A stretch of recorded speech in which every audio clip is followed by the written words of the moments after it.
Then China is attacked by a biological weapon. It's a flu-like disease that spreads like wildfire. This goes all over the world, and then they have a major Third World War. And then, by this time,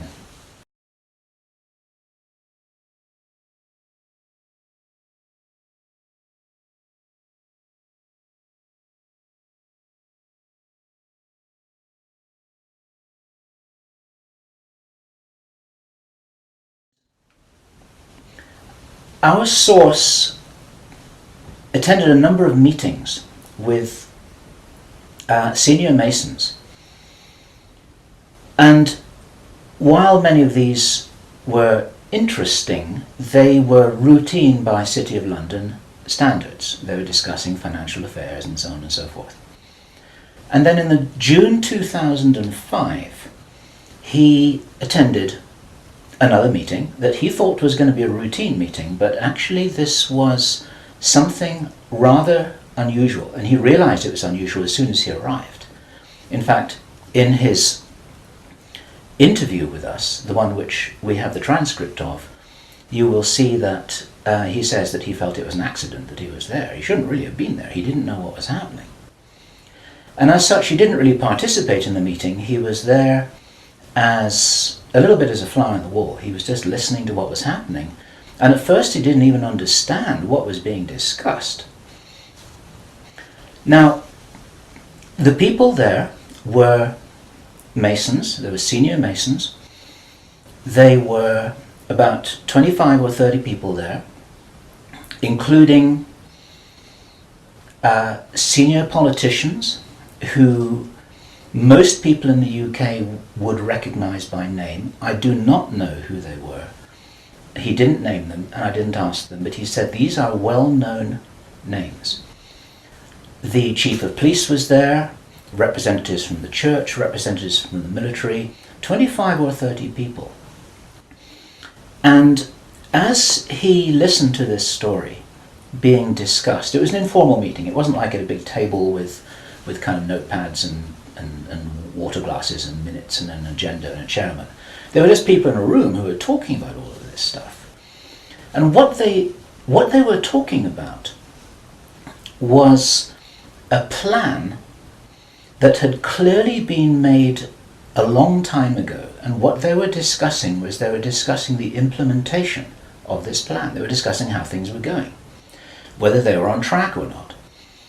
And what, for example, to give a flavour of this, they were discussing between them some of the problems that they had in the implementation of their plan. And as this little presentation continues here, you will realise what the plan was. And I'm going to be revealing this in very much the same way as it was revealed to our witness and as he revealed it to me, bit by bit, step by step. The first thing that he heard was they were talking about the fact that Israel didn't look as if it was getting prepared to attack Iran anytime soon. This was a problem. Even back in June 2005, they were apparently concerned that what it was that was planned on some kind of a timeline wasn't rolling out according to schedule, and this was an issue for them. So that attracted his attention very quickly, because he'd never been in a meeting when this kind of thing was discussed. Then they were talking about China and how powerful China was getting, both militarily and financially, very quickly, and that the Japanese weren't doing what they were supposed to do, which was to interfere in some way with the Chinese financial system. They weren't doing that, and this was another problem because China was getting too strong too quickly.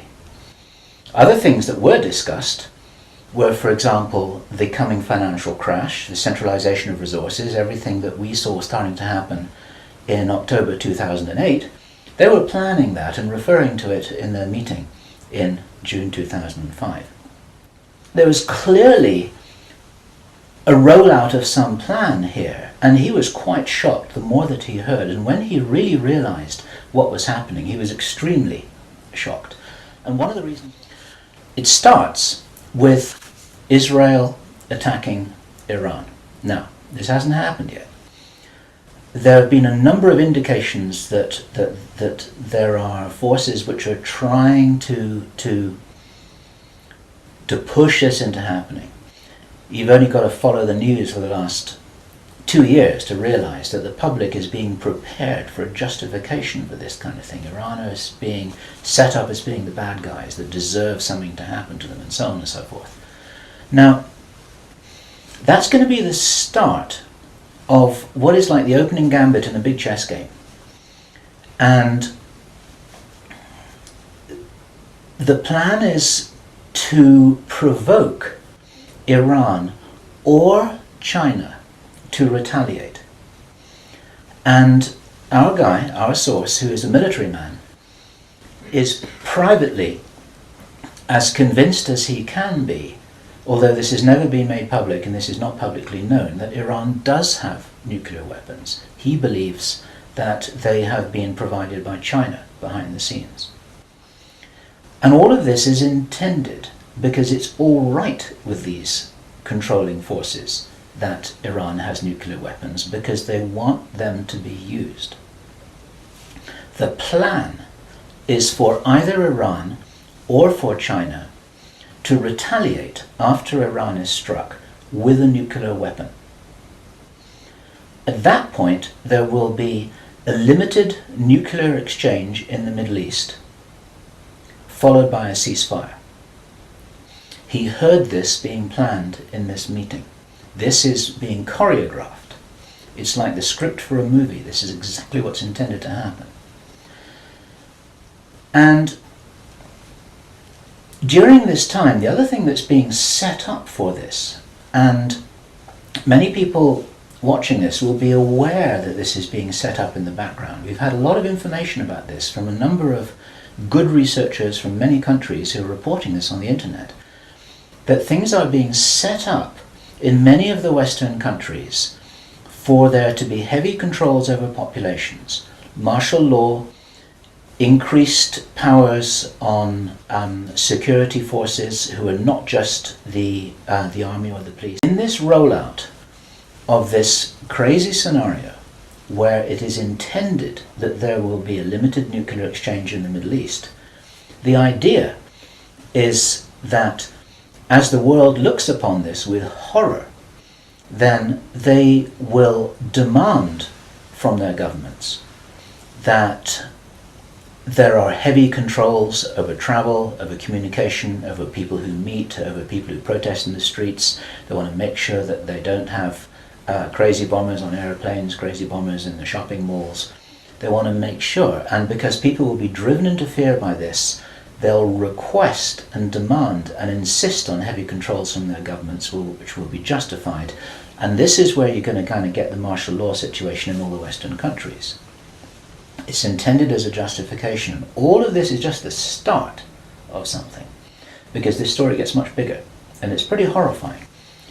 And if watching this now you're feeling a little bit shocked, this is how I was feeling when I heard this information, and this is how our source was feeling when he was hearing this information in this meeting, because this is just the beginning. Now,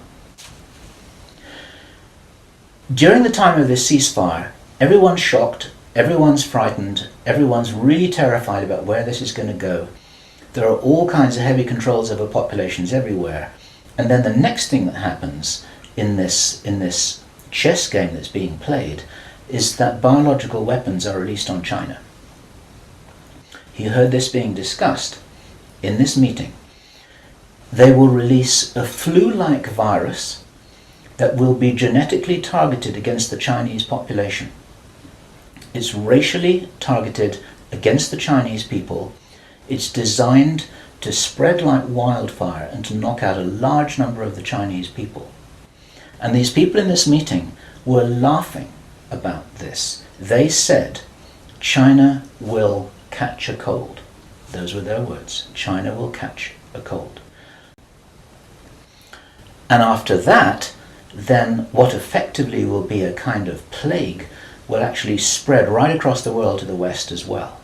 Our source was not clear whether this was a Chinese retaliation or whether the thing would just spread out of control in the way that it would be very understandable if it did, whether it's racially targeted or not. These things actually mutate.